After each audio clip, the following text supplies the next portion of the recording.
Algebra 2, I gotta apologize. This thing is going to come in two different parts because my son and granddaughter decided to call in right when I was getting to the second half of the problem, and that just knocked off my filming production. So let's try to finish this.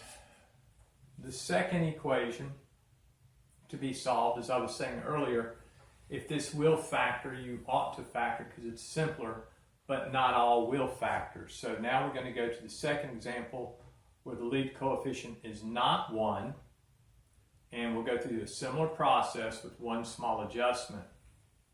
So the one we're going to solve now is 3x squared minus 6x plus 9 equals 0.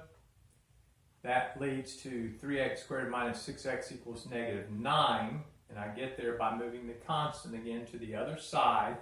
Now I'll leave this space here to remind me that something's going to have to be filled in here. Now, since the lead coefficient is not 1, the next step is to factor the number off these two terms. So I see the lead coefficient's of 3. So I factor 3. I do that by dividing each of these two terms by 3. So 3x squared divided by 3 gives me x squared. Negative 6x divided by 3 gives me minus 2x. So that work is just done on the left side. Now we go to the next step, which is very similar to what happened up here. Very similar. Exactly the same as what happened up here. Now, inside the parentheses, I factored off the 3, so now I can focus on this negative 2.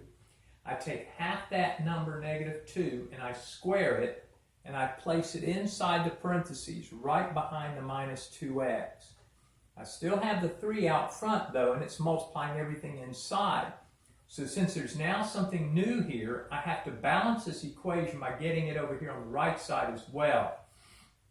But I have to note that it's not enough to just add negative 2 halves squared to both sides, because everything in here is being multiplied by 3.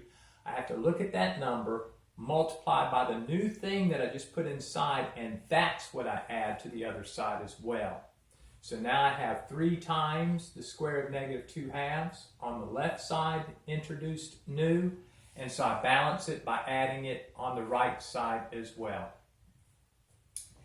Again, the inside now becomes square, double product square. Here's the 3, still here. What's being squared here is x, and what's being squared here, negative 2 halves, is minus 1. And again, to check this, if you square x, that's x squared. The product of x times negative 1 is negative 1x. When you double it, that's negative 2x. And then you square negative 1, you get 1, and that's what this will give you. This will give you 1.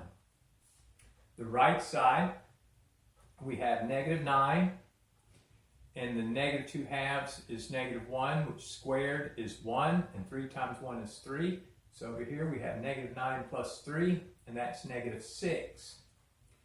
Now we take 3 times x minus 1 squared equals negative 6, and we divide both sides by 3. We get x minus 1 squared equals negative 2, because negative 6 divided by 3 is negative 2. We turn off the square by picking up the plus minus along with the square root on the right side, because square root of a square undoes itself. But we have to square root both sides. And since after we square, we don't know what we were before we square, we pick up plus minus. Now notice we have square root of negative 2. Well, square root of negative 2 requires that we say plus or minus square root of 2i, because negative 2 is 2 times negative 1. So now we're going to get solutions that are complex conjugates, because the last step is to add 1 to both sides, and we put it in front of the plus minus sign. And so not only are the solutions potentially real, like they were in the first example, completing the square now allows us to handle solutions that turn out to also be sometimes complex conjugates. All right, Algebra 2, these are the 2 examples that should get you through the assignment, and I'll see you next week in Zoom. Let's hang in there.